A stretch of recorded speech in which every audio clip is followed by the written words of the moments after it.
Hello and welcome to the WrestleTalk.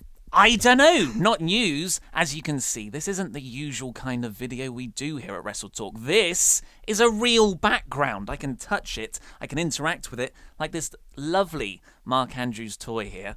The reason we're doing this video is WrestleMania 33 predictions. A lot of you have been asking for a video giving my personal thoughts on the card, and a lot of other people in the comments have been saying how they would like something a bit longer than the usual 5-minute news updates we do. So we thought, what better way to do than a sort of video cast, long version format extravaganza. And that's pretty much that's everything new about this show that I've explained. Nothing else to add there. Well, apart from I'm here. Yes, this is... who are you? I'm Luke Owen. I'm the deputy editor of FlickeringMyth.com. It's a movie news and reviews website, and we're kind of a partnership with WrestleTalk. And I'm also the author of Lights, Camera, Game Over, How Video Game Movies Get Made, which you can pre-order via Amazon and other good booksellers. Nice little cheap plug there. All of that stuff you just said. Yes. Didn't tell me why you're here on a wrestling show, Luke. I'm also a big wrestling fan. Right. Hence the AJ Styles t-shirt that I'm currently wearing that came from a Slam Crate. So it means it is a Slam Crate exclusive. And we're not getting paid by anybody for that sort of stuff, unfortunately. No. Cheers for doing an unpaid plug there. I mean, you're welcome, WWE. You didn't fancy the gloves? No, I'm not that big of a wrestling fan. I like wearing t-shirts. Mm-hmm. As we can see, some of these are Luke's. They're from my personal collection. Yeah, can I borrow some? I'm pretty low on t-shirts. Yeah, I've often see on your WrestleTalk videos, it's just like, I wonder which t-shirt you're wearing today. Oh, it's the Flash t-shirt. Oh, no, it's the Amazing Spider-Man one. Well, first off, it's a Shazam That's t-shirt. a Shazam t-shirt. Second of all, nobody criticised Steve Jobs for wearing the same thing over and over again. Nobody goes, oh, The Simpsons is really uncreative. They're wearing the same clothes all the time. But what I would say is, when I was hosting the WrestleTalk news way back when, I would wear a different t-shirt every time I did the news. And I used to get very nice comments from people saying like, hey, nice t-shirt, man. You've got an excellent t-shirt collection. Thanks, man. Is that nice t-shirt, man, or you're a nice t-shirt, man? No, nice t-shirt, comma, man. Right. Yeah, so that's another time. You actually used to do the WrestleTalk news every now and again. I did, way back when it was the old format, before you revolutionised the way that a WrestleTalk news works. Before I jump cutted it a lot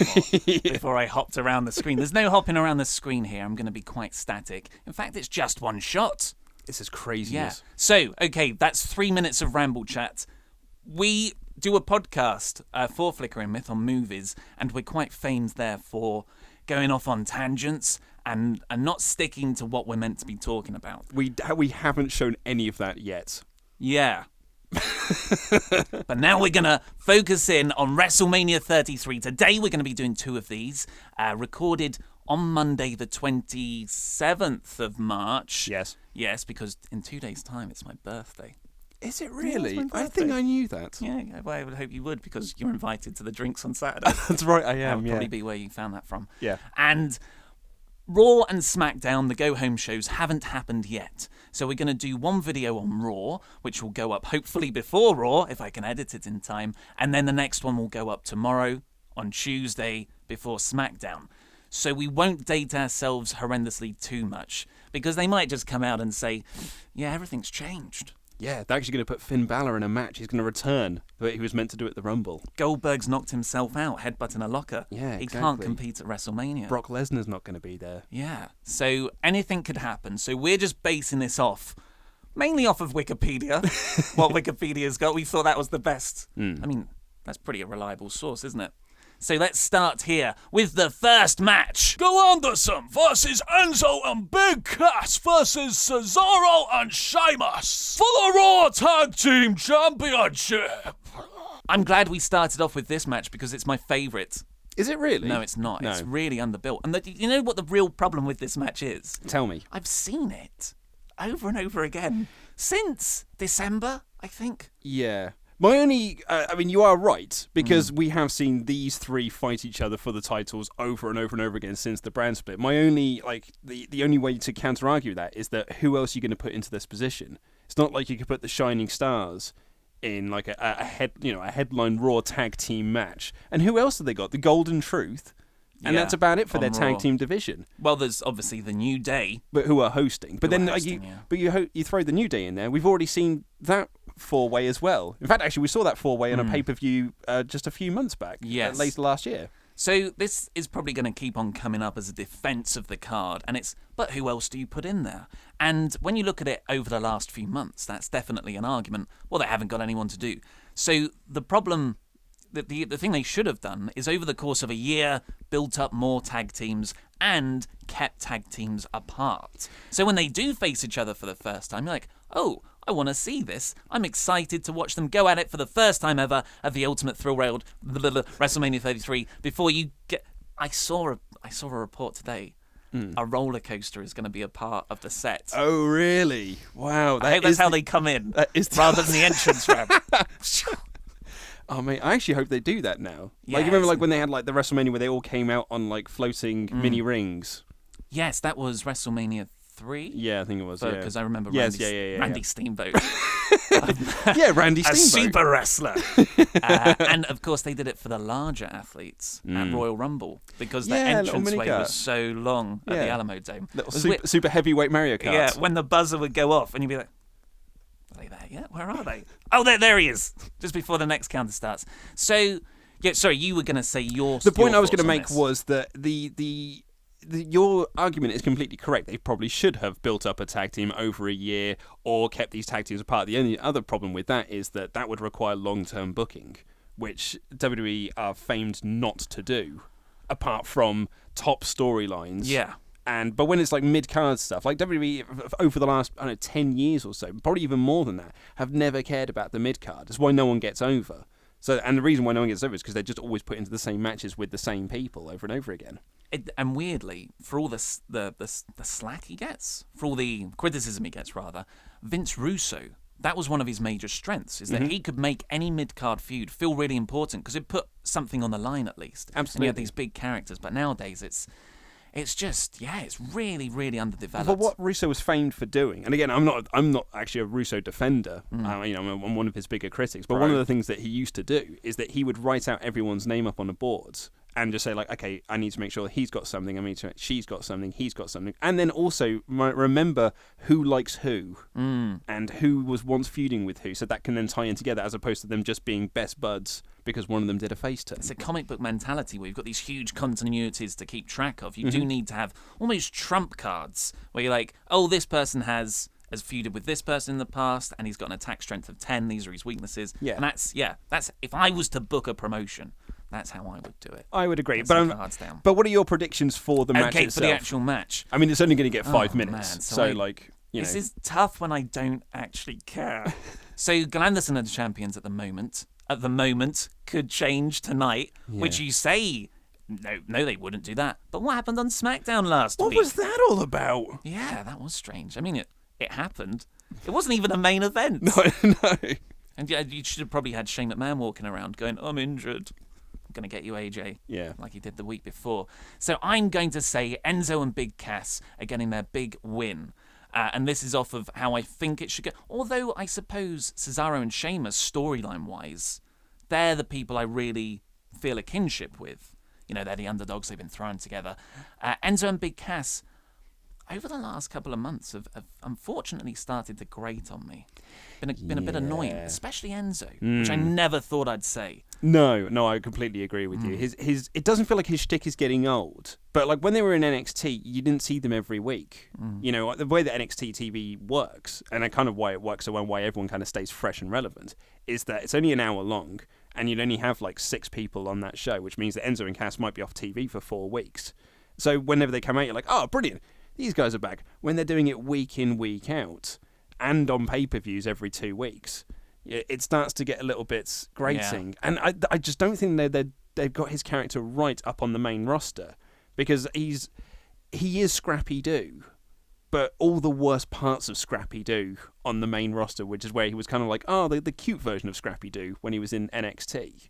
And I think that Enzo and Cass are going to get the win here, only because I feel that this WrestleMania is lacking in WrestleMania moments for people.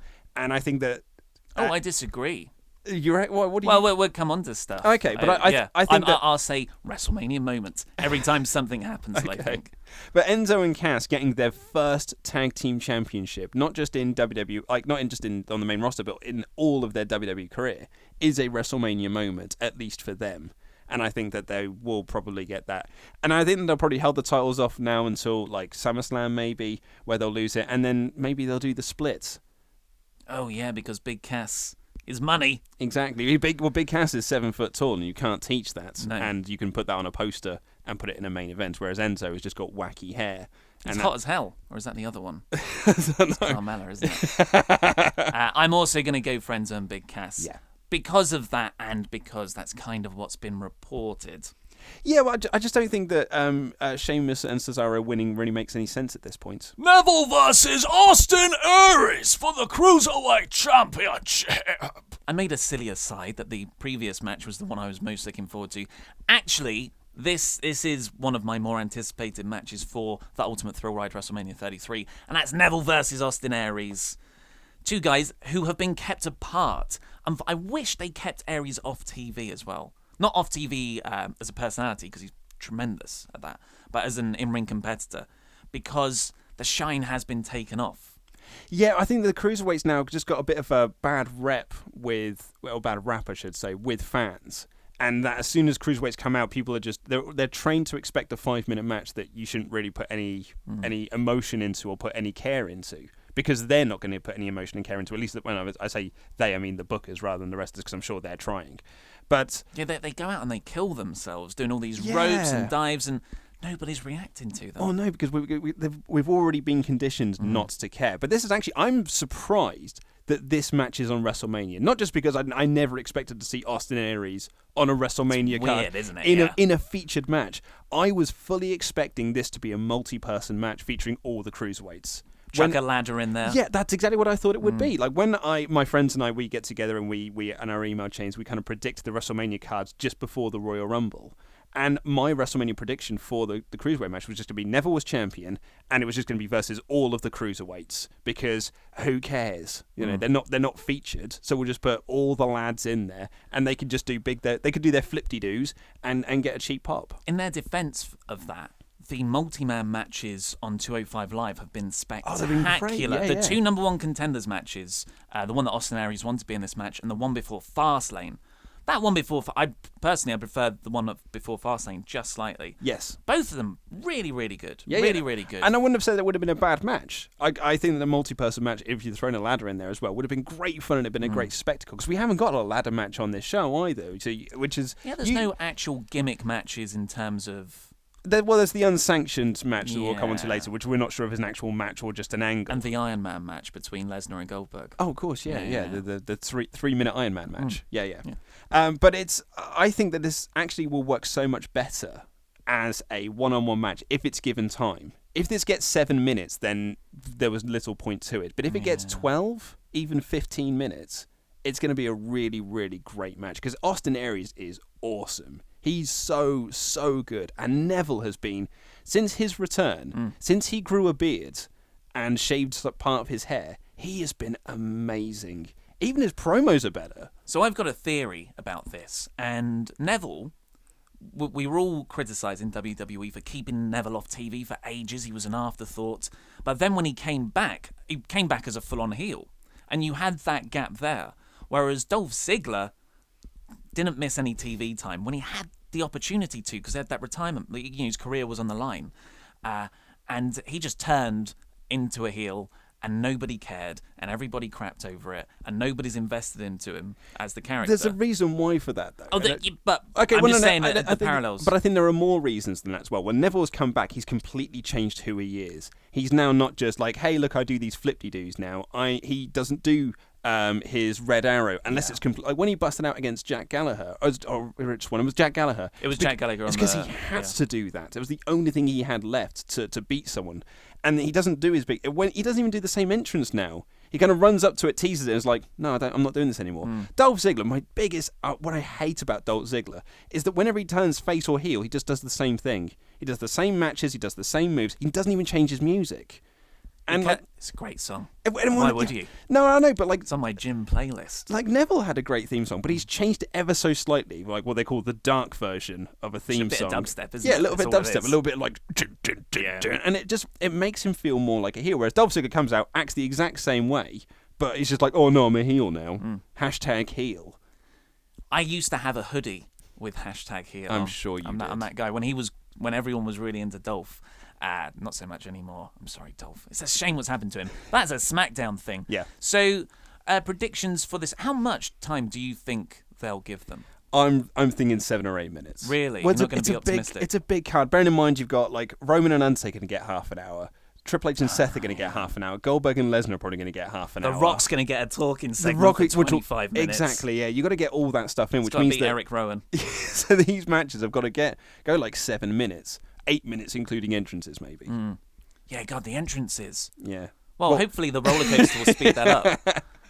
Are you going to say who's going to win? Yeah, my prediction for this is that A-Double is going to get the win. I think that it's not so much time to take the belt off Neville, but I think that giving A-Double the win at WrestleMania will be great. And I think it'll be a really cool moment, especially for him in his career. And it's something that you've been building up to. A WrestleMania moment. A WrestleMania moment. So that's both matches we've talked about so far. Yeah. Potential WrestleMania moments. We'll come on to the other ones. Yeah. So I totally agree, and that's what I want to happen. Although Neville's still got loads of gas left in the tank, Austin Aries, he needs that win. He can't really lose the title on his first big match because this is his first challenge. It's sort of been built up that way. And it makes sense in the story and character and who's the bad guy and who's the good guy. However, WWE have this horrible trick, never used to be like this, but they have this horrible trait of treating WrestleMania like a go-between pay-per-view. So for some matches, it won't be the big blow-off. It will just be the start or maybe another chapter. Yeah. Which is, I hate that. And like that's the whole idea of Backlash. Like, we're just going to do the same matches again. And Backlash is a Raw pay-per-view, I think. I think it is this year. Yeah, so this could... Austin Aries might lose because Neville cheats in some way, and then they'll do the title switch at Backlash, yeah. Which won't mean nearly as much. Well, of course it won't mean nearly as much, but like that was my big criticism I had against WrestleMania last year, is that none of the matches mattered. Really. And the outcomes didn't matter, because it was like, okay, well, if Shane wins, he gets control of WWE or whatever it was, and then he lost that match, and then the next night he was just given control anyway. And then AJ lost to Jericho, and AJ's reward was then becoming the number one contender. Like, so, well, surely Jericho should have become, or it should have been in a much higher position than he was. And he just went down the card to feud with Dean Ambrose in those wacky matches. Was that last year? That was last year, it feels like a lifetime ago. Yeah, because Jericho's only been back, hasn't he, for that bit. So I'm gonna say Austin Aries, but I can see Neville winning to continue the feud. Yeah, I'm gonna also say that Austin Aries is going to win, and it's gonna be weird seeing him at WrestleMania. A good kind of weird. Bayley versus Charlotte versus Sasha Banks versus Nia Jax for the Raw Women's Championship. That's the lineup as of right now. We don't know if Dana Brooke's going to be added last minute. Anyone could be added. It's like the freaking SmackDown title match. Oh, yeah. Every available woman on the Raw roster, they might have as well just said. Well, that's what I thought was going to be for the Cruiserweight match. Which like, we're just going to throw all the lads in there. This is like, we're just going to throw all the lasses in there. Yeah, you got to get your WrestleMania payday.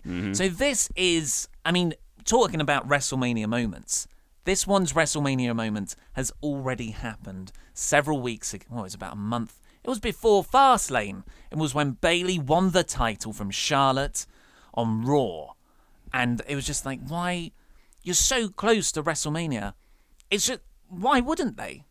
This made me furious, this did. You know, when I was talking about how like Enzo and Cass winning will be their big WrestleMania moment, and this pay-per-view is short on those, this is the match I'm really talking about. Now, we'll come on to it with SmackDown as well, but this match really solidifies this lack of WrestleMania moment material. You could have had Bayley winning it for the first time, which would have been amazing. Considering that, I think that the next pay-per-view is in her hometown. Yes.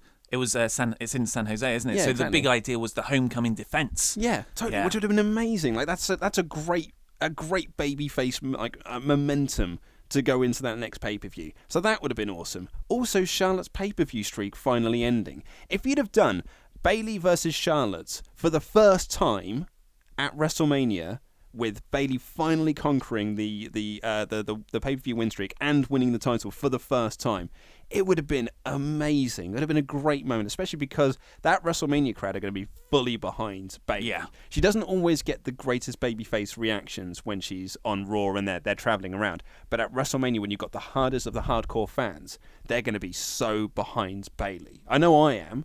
Because you love Bayley. I love Bayley Bayley's so much. your girl. Bayley is my girl. She's my fave, apart from Dana Brooke. But she is Poor Dana Brooke. Yeah, she has fallen out of favour fast. Oh, hasn't she? I remember, the plan originally was for it to be Dana Brooke versus Charlotte for the Raw Women's Championship, because that's why they built up that feud, sort of. That worked out well. for over a year or whatever That massive blow-off on last week's Raw. The 5-minute match, which Dana just about got through. Yep, just about got through, yeah. So this really should have been Bayley's crowning moment. And it's not. And now it's just a match. It's just a match on the card. It's a 4-way match. It'll be good because 3 of the workers in there are fantastic.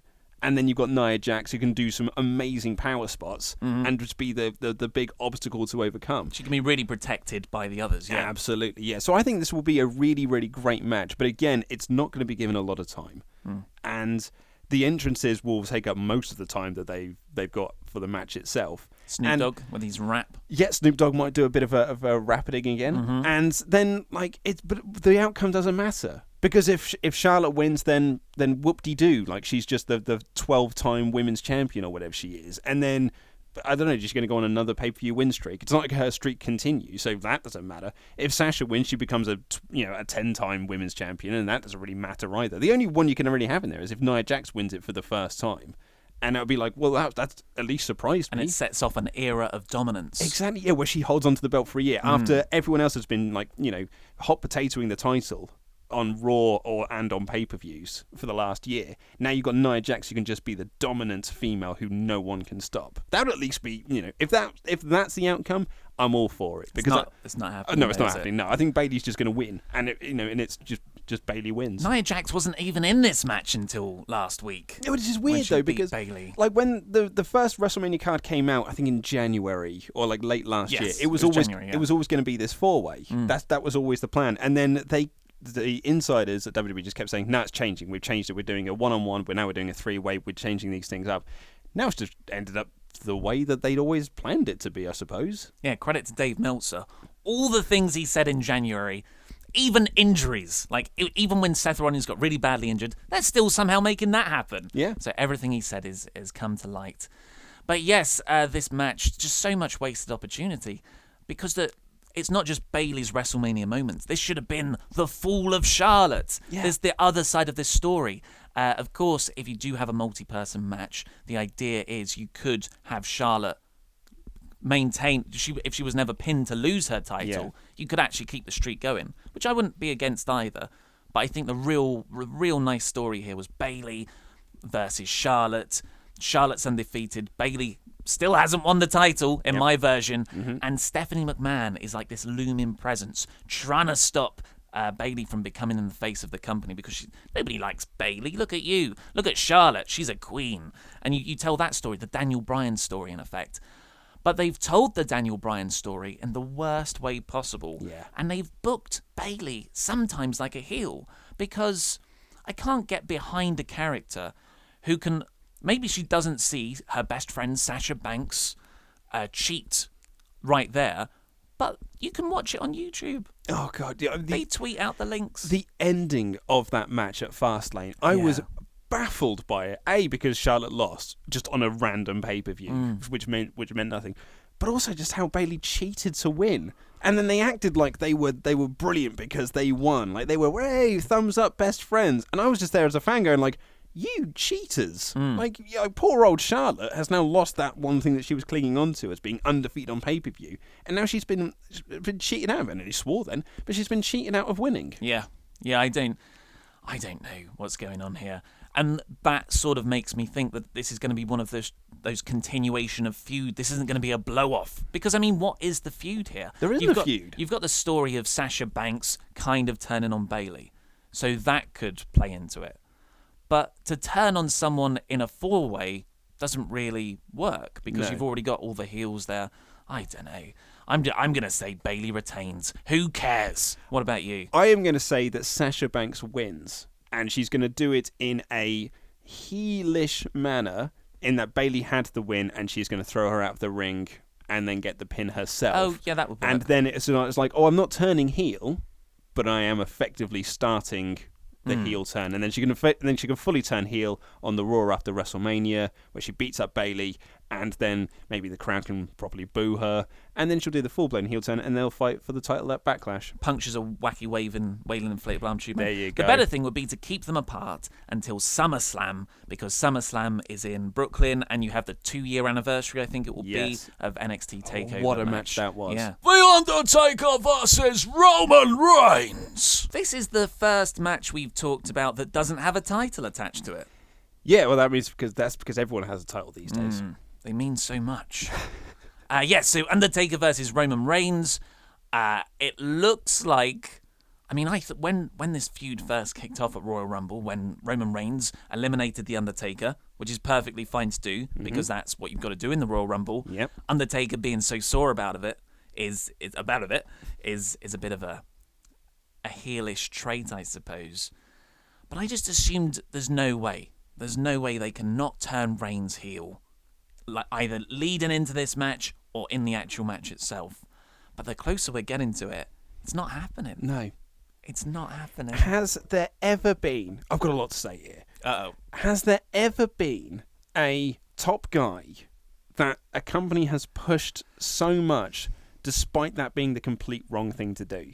Now you can point fingers at Nash, and you can point fingers at Sid, or you can look to WCW and say that someone like Jeff Jarrett, but Roman Reigns, and I'm not anti-Roman Reigns. I think he's a really, really great. He's a great wrestler. Great matches. He always has great matches.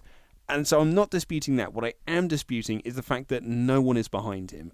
Kids and women are behind him at certain shows. And if you go around the country, you might find a town that cheers him more than this town that cheers him over here. But as a collective whole, the WWE universe is not behind Roman Reigns. And yet, here we are, 3 years later, and they're still trying. Anyone else, they'd have given up. Like, remember Zack Ryder when he got super over, like back in 2012? He never had the machine behind him. Well, no, the machine wouldn't get behind him, so the crowd really wanted him to get a push. They wouldn't give him a push. Then they finally just sort of gave him a push, gave him a US title win, and then just took it off him as quickly as possible, and then he was just a lower mid-carder for life. So if they say that something doesn't work, or they think something doesn't work, they'll just squash it and just give up on it. They've given up on Bray Wyatt so many times. They've given up on Cesaro so many times. They've given up on loads of people so many times. Roman Reigns, they are still going for it. Like 2 years ago, him against Brock Lesnar, that was meant to be his coronation.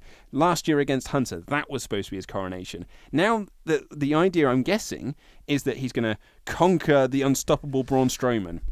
He's going to conquer the Undertaker at WrestleMania, the ultimate... Potentially retiring the Undertaker. Also, he can conquer Brock Lesnar and finally win the Universal Championship and be the 4th coronation for him. At next year's WrestleMania. Well, yeah. I mean, do you think they're going to do it next year's WrestleMania? Well, that's the reported plan. I thought they would do it at SummerSlam. No, well, that's what everyone thought, but actually they're holding off until WrestleMania 34. So we're saying that Brock's going to hold the title now for a year. He could drop it and win it back, but he's going to be working more dates anyway because he hasn't got UFC anymore. Yeah, of course. Yeah. So I suppose, but I think if they want to do the big coronation, then he needs to keep the title on Lesnar until WrestleMania. Yeah, it's baffling why they're still, because as a babyface, his booking is incredible. Like there are points where I was like, if this was any other guy, if this was Stone Cold Steve Austin, the booking is faultless. Yeah, so many cool spots, like things that are so good that the crowd cheer him in spite of him being Roman Reigns. Do you remember the spot where Chris Jericho was hanging off of the shark cage and he was going up and Roman Reigns gave him the Superman punch? Yep. The line last week about "This is my yard now." It's kind of those are really money moments, and the crowd do start to cheer, and then they go, "Oh no, wait, it's Roman Reigns. I don't like this guy," and they start to boo him because Roman Reigns right now isn't the guy to get behind because he's been wounded from suffering succotash lines and bad comedy. Yes. Because he was good.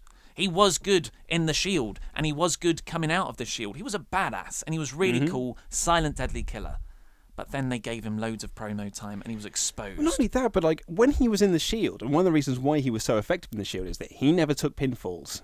He was always the one that was pinning people. Like, he was the guy that was put in the position of power. He was the powerhouse of the Shield. And like the Royal Rumble 2013 or 14. One of the Royal Rumble where he was part of the Shield. And he was the most over person in that entire match. And everyone, including myself, was like, I really hope Roman Reigns wins this, because that would be awesome, because he is awesome. But then as soon as they broke him off from the Shield, he started cutting bad promos, started losing, started getting beaten up all the time. And you're like, well, this guy just sucks, really. Stuck in the same matches. Matches. Kevin Owens, Chris Jericho, Seth Rollins. And now it's got to the point where the crowd really are turning against him. And the reason why I was talking about how I can't believe that they're still trying to push this guy is that he doesn't move television ratings. He doesn't move merchandise. He doesn't add ticket sales. He doesn't add pay-per-view buys. He doesn't add network subscriptions. Not in the same way. Like when John Cena, and everyone was like booing John Cena, and we had all those WrestleManias where John Cena was the main event, and everyone was booing him because they didn't want John Cena there, didn't want him in the main event. Cena wins, lol. His years of reign. Kicks out at 2. Always kicks out at 2, this, that, and the other. But he did move merchandise. He did move pay-per-view buys. He did move the needle in ratings, and still does to this day. Yeah. Roman doesn't do any of that, yet they're still just like, I think he's the guy. I think he's the guy that we're going to put this company on for the next 10 years. I think it still is him. It's not. So who do you think Reigns will retire Undertaker? Reigns is winning this. Hands down, Undertaker is looking to pass on the torch to someone else, and that someone else, for whatever reason, is Roman Reigns. And it's Taker. I mean, I was writing the news today, and one of the lead stories is after last week's Raw, he was very badly hurting.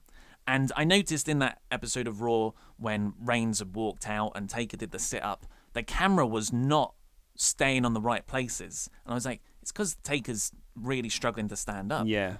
And I was like, but he's selling. And he does that. Did you see the grimace face? Yeah.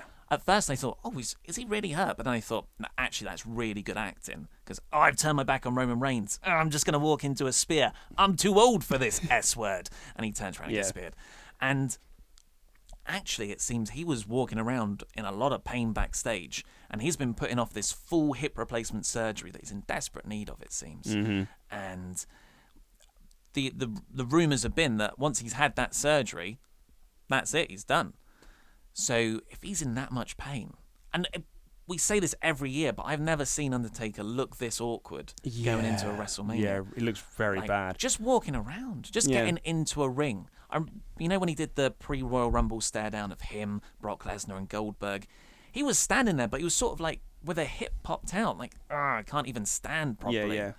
So, I think Undertaker's going out on his back, and Reigns is winning and not turning heel. Here's the other thing to look at this booking, and the other thing that kind of baffles me with this. If you're WWE, if you're Vince McMahon, okay, and you are looking to get this guy over, because he's the guy that you want to put this company like on the posters for the next 10 years, why would you book him against the most beloved person on the entire roster at his event at WrestleMania and be like, this will get him over as a babyface. People will definitely cheer him against The Undertaker. Chris Jericho versus Kevin Owens for the United States Championship. We just realised we've still got 3 more matches left. This is just the Raw matches, and I'm tired. It is a 7-hour event. So is it 7? I had 6. It had to be. I was kidding. It will feel a bit longer. Yeah. 2 hours of pre-show, 4 hours of actual show. I'm not an endurance guy. I'm not a guy who goes for long times, as many people will tell you. I can actually see them going longer. I can see them they getting always towards do, don't they? like the actual 5-hour show with the 2-hour pre-show. Yeah, I mean, we've been. I made the joke. There was a running gag last year about how SummerSlam's still going on. Yeah. But then Survivor Series was just as long, and then so was Royal Rumble. So it seems the Big Four actually means they're really long. Yeah. They're really long events now. Yeah, but let's talk about this. Let's talk about the actual match. Yeah, sorry, there's a match. Yeah. Chris Jericho versus Kevin Owens for the United States Championship. Possibly one of the. I think it's the best segment, so not match or anything, but it's the best gimmick segment that Raw has ever done. Was the Festival of Friendship. This is also the one match on this card that has a feud that feels like this is the blow off here at WrestleMania, and it really does feel like finally these two are going to collide, and I can't wait to see them collide. And that is all built on that really awesome Festival of Friendship and all the great stuff they did previous to that. Yeah. They were such a good act, and it's an act that was so fun for Chris Jericho himself that he kept on re-signing with the company. He wasn't meant to stay this long. He was up after WrestleMania. For some reason, he decided to stay and do the Dean Ambrose feud. But thank God he did, because his relationship with Kevin Owens was the shining light in Raw for some desperate times. Like, at least there was them two together. There were bits which, like, it wasn't...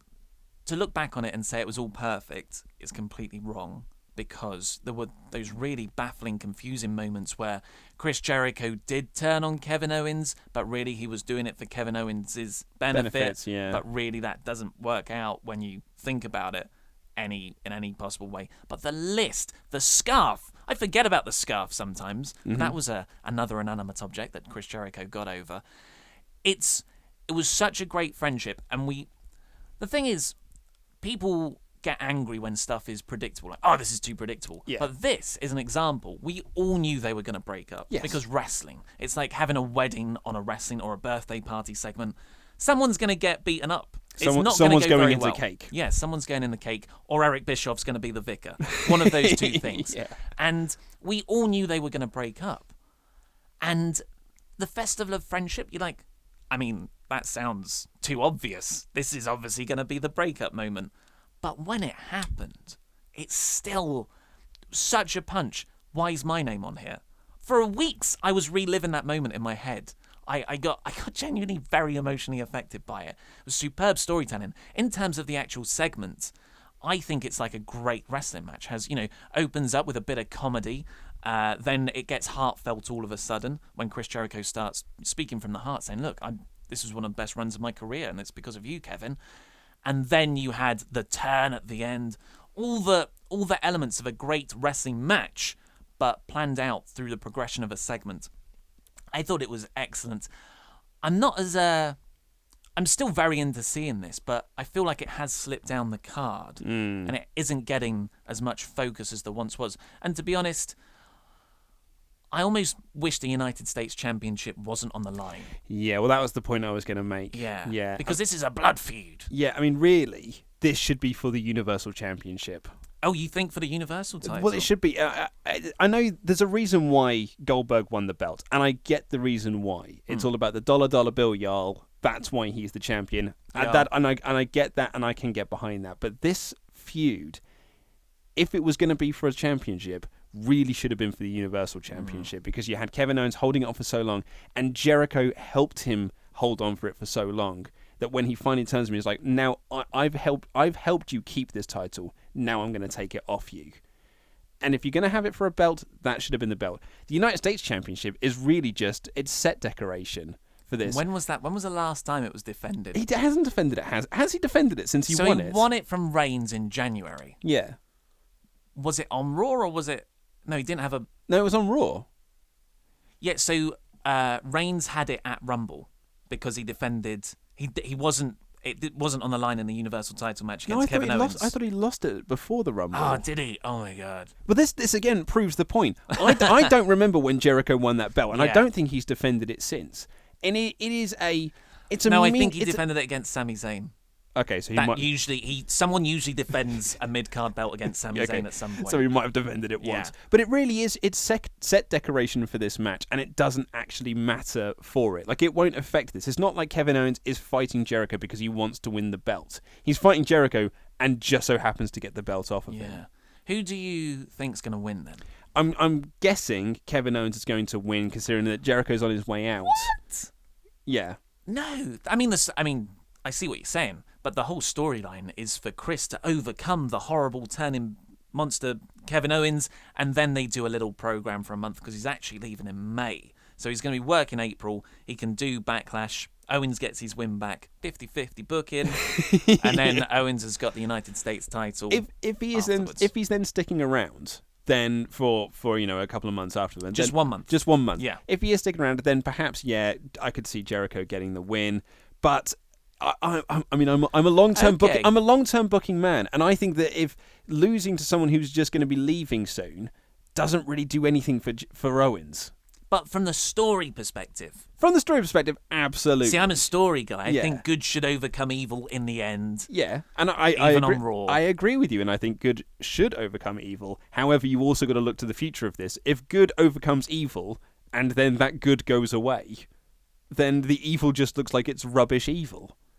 No, he just walks around glumly. Can't believe the justification's there. I think. If it were me in charge, I would have Jericho get the visual pin on Owens, and then have a Samoa Joe run out, completely destroy Jericho. Jeez. And so then you've got Owens winning, but Owens didn't win for himself. He had to get someone else to help him win. That takes Jericho out of the picture, and then you can have Owens and Joe as this ultra unit that cannot be beaten until Jericho finally comes back, and then you can have Jericho overcome evil. I quite like the name of Ultra Unit for their faction. Yeah, totally. Yeah, Ultra Unit. Yeah. There used to be a gang near me where I lived called Super Army Soldiers. No. They were just called Super Soldiers. Yeah. Oh, okay. And SS everywhere. It's weird. Yeah. I don't know why I brought that up. I prefer Super Army Soldiers. No, because Super Army Soldiers is the joke that Ross Kemp makes in Extras, where he what does SAS stand for? And he goes, Super Army Soldiers, but very deadpan. I've mucked up my own anecdote. Never seen that show. You love Ricky Gervais. I do love Ricky Gervais. He doesn't. I think Chris Jericho's getting the win. I think Chris Jericho should win. I disagree with everything you just said. Okay. Quite strongly. I feel like we've agreed on a lot of stuff so far. Okay. Well, I can't. Did we? I think the women's match we disagreed on. Yeah, because I think Sasha's going to win. Also, I feel like something's at stake now. What? Well, one of us might win. Oh, I see what you're saying. Yeah. I thought you meant with the WrestleMania card. No, there's nothing at stake there. No. Triple H versus Seth Rollins in something. This might not be on because Raw's happening tonight.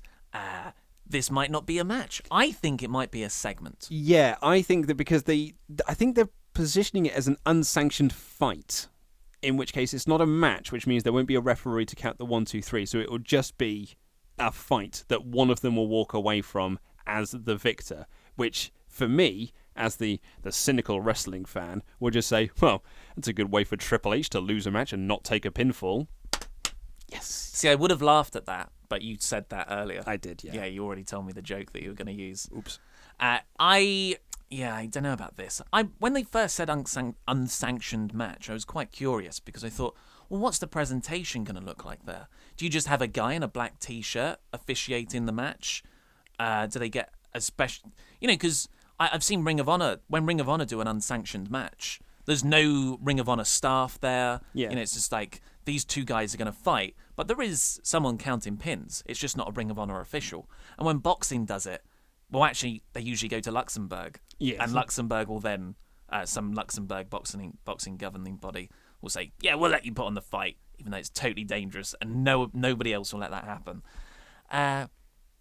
So the presentation, I think there's a lot of potential here in what they can do, but it's just going to be a pull-apart brawl with jeans. Yeah, that's more or less what I'm expecting. I'm not expecting... Think people are going to wear jeans? I don't know. I don't even think Hunter is going to do his big entrance. I mean, he's not going to do like his big Skull King introduction. His big Illuminati shout-out. Having said that, can Hunter go a WrestleMania without doing a big Skull King entrance? Yeah. I mean, he has to, right? That's his thing. That's what he lives for. That's why he keeps coming back to WrestleMania, so he could do his next elaborate Skull King. I think it's the Skull King. I think that's what he calls it. Is that what he calls it? I think so, yeah. I think because they actually had a plan to do like Skull King, like make it a brand and do like its own line of action figures and movies and things like that and comic books. Wow. Yeah. Well, I would be much more interested in seeing action figures and comic books devoted to dominatrix Stephanie McMahon. That was my favourite part of last year's WrestleMania. I think it was for many people. She makes an appearance here as well. So it's this... Triple H won't continue this feud, really, because he's a part-timer, he's got NXT to run, and UK territories to crush. So he's going to do the WrestleMania match, and he's going to be out. So you assume the storyline would wrap up here after... God, when did it start? In August? No, I don't think it is going to wrap up here. Because I think you've got the Ultra unit... Yeah, you transition into Samoa Joe and Owens. But then to really... That only works if you've got the Triple H stuff backing that up. Like, remember, you've said this on the Raw reports that you do each and every week, that when Triple H helped Owens win the title, that was never mentioned again. And it was never brought up again until Triple H came back. And then all of a sudden they were like, oh yeah, do you remember that he's Triple H's boy? And we were like... Oh, yeah, no, I think I do remember that. It's really bad storytelling. It's really bad storytelling. So in order for this Ultra unit to work, you don't have to have Triple H there each and every week, but you do need to have like his presence felt within that team, so that when you do the blow-off to the Ultra unit and Triple H, the good guys valiantly overcoming it, Triple H does need to be a part of that. Do you not think Ultra Unit could become their own thing? Well, they could do, but I mean, Hunter will. They'll always have that looming over them. Exactly. Yeah. Yeah. So what do you think is going to happen here? I think that Seth is going to walk away the victor, and that Triple H won't take the pinfall, and it will just be he'll win the unsanctioned fight, and he'll walk away from it. Yeah.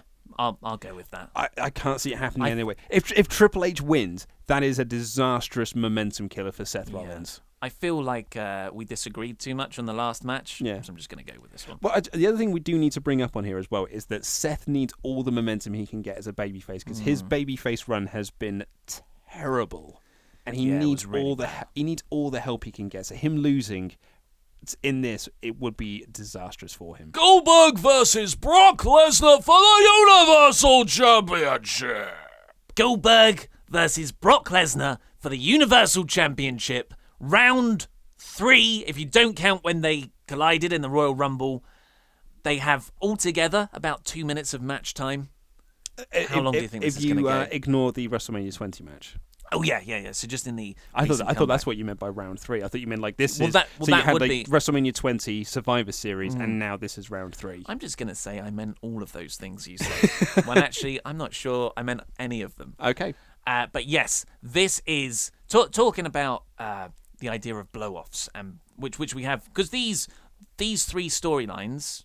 that we've just talked about, Owens versus Jericho, Triple H versus Rollins, Goldberg versus Lesnar. Say what you will about short-term booking, but these have all been built up since at least November. October is when Goldberg came back, I think. Yeah. So actually October, and the 2 preceding matches date back to August. So that's pretty damn impressive. Does it make them good? Not necessarily. So long-term booking isn't always brilliant. We'll talk about that more on the Randy Orton versus Bray Wyatt thing. Yes. But yes, Goldberg versus Brock Lesnar for the Universal Championship. It's got to be Lesnar, right? I assume this is going to be the main event as well. Oh, this has to be the main event. This will be the main event of the show. And it has to be Lesnar, because I don't think Goldberg is sticking around much longer. Goldberg will come back for, like, maybe they'll make Survivor Series his event. So he'll come back for a Survivor Series match where he'll just win in 3 minutes or whatever you do. And then, probably beating Rusev. Probably beating Rusev or someone like that. And then I think you need to have Lesnar win here and then have his reign of dominance or whatever it is until the plucky babyface that everyone loves, Roman Reigns, finally conquers the beast and holds aloft that coveted Universal Championship. And I get why. I was talking about earlier why I understood why they put the belt on Goldberg, and this is why, is because you do need to make this belt mean something. Because at the moment it feels like a mid-card title. It has a mid-card name, the Universal Championship, and because it's got that red leather on it, it looks a bit gimmicky.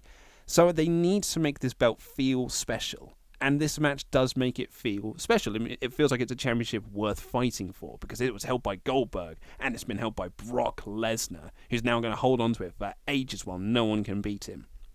And that's great. Is it going to be a good match? I don't know. I think it's going to go longer. I think it's probably going to go about 20 minutes, maybe. No. I think they're going to do 20 minutes easily. 20 minutes. Well, I was thinking like 10 max. No, what, for the main event of WrestleMania? No, Yeah, mate. lots of smoke and mirrors. Chuck it in there. No, dude. I think they're going to go about 20 minutes, and I think Oh, it's going good to. I think it's going to be boring dreck, but they're going to go 20 minutes. Do you not think the old NWO are going to run down, No. pull a Sting versus Triple H? Here's how I see this going. I think that Goldberg is going to fly out the gates, and he's going to try the spear, or he's going to hit the spear, he's going to hit the jackhammer, and Brock is going to kick out. And then Goldberg's going to be like, well, now what do I do? And then Brock Lesnar is going to spend the rest of the match killing this poor old dude. And it's going to throw him from pillar to post, suplex city, F5s, and Goldberg's going to keep kicking out because he's a superhero that cannot be beat. And then Lesnar's going to get frustrated because he doesn't know how to beat him. And then, I don't know, Goldberg makes a comeback, and then Lesnar wins. Yeah. The thing about Goldberg is he's always had to have very protected matches because he's got this WrestleMania match coming up.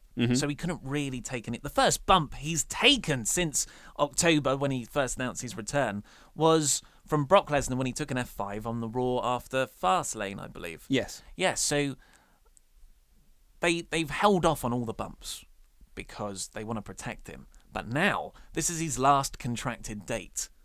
He's going to go bump crazy. Yeah. Brock is going to throw him around everywhere. Yeah, I can see that happening. I don't think 20 minutes, though.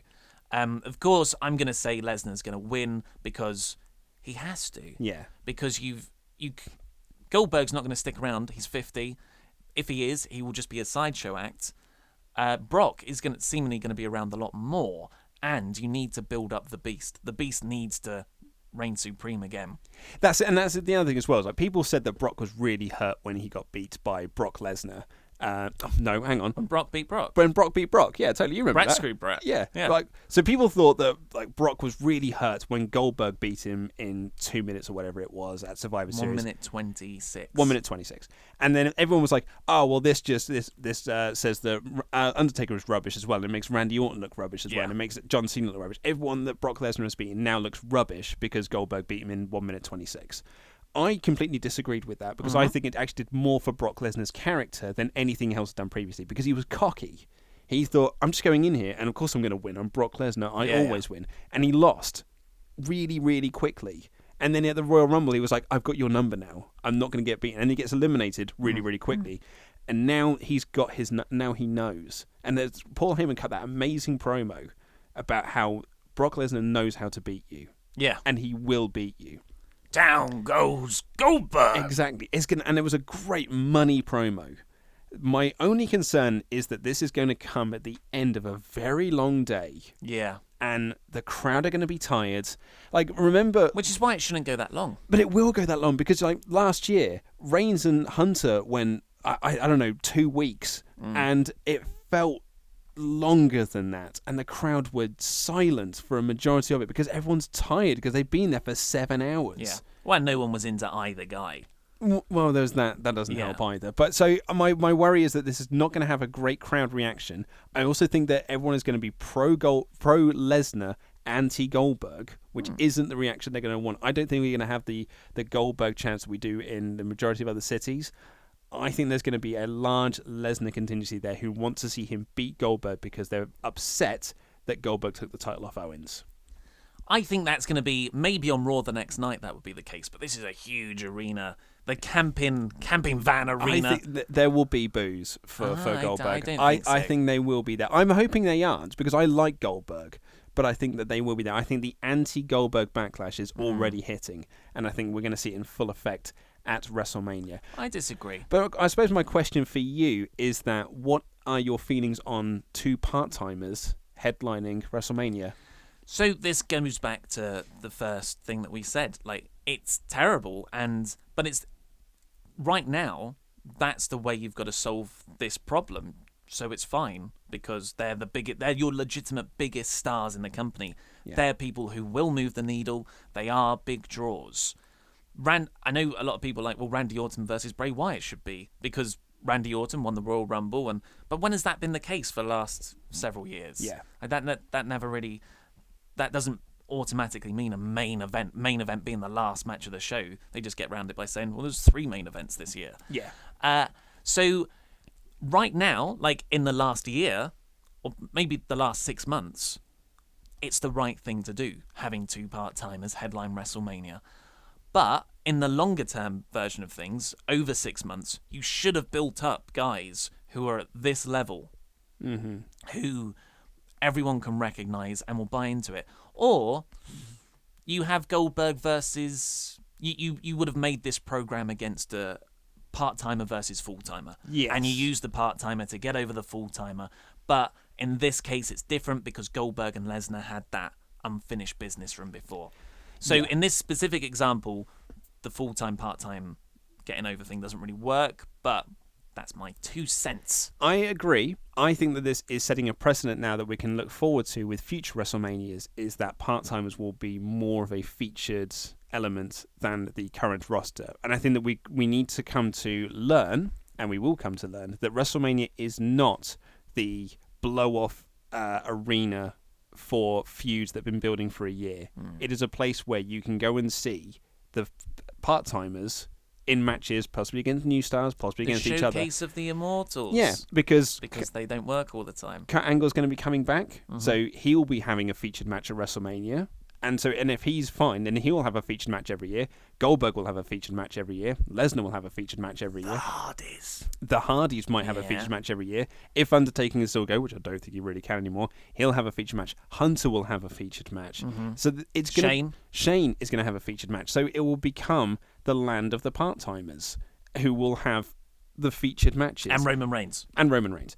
Conquering all of them. Yeah. And then people like your AJs, your Kevin Owens, your Seth Rollins, your Sami Zayns, your Finn Balor's, your Joes, your Aries, all of these great guys won't be as featured on those cards as is the case on this show. I think that's just the precedent we're going to have to learn to expect from WrestleMania moving forward. Yeah. Well, on that depressing note... Sorry about that. We should...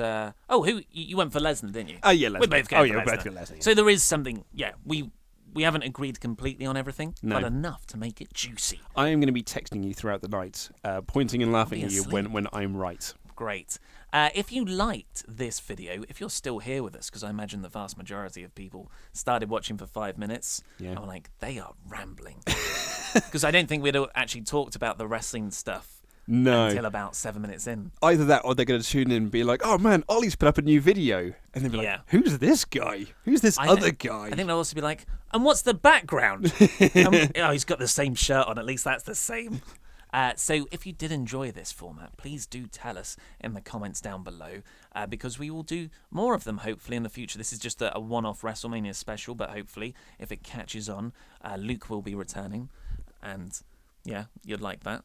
I would like that. Don't be too nasty to him. I know the natural impulse, if you see something new on a YouTube video, is to tear it down and make fun of them. But you're a good guy. Oh, thanks, man. Yeah, you're all right. Thanks, man. Yeah, cool. So enjoy WrestleMania. We'll be back tomorrow, but actually we're recording it in 5 minutes' time with the SmackDown side of things. And press subscribe.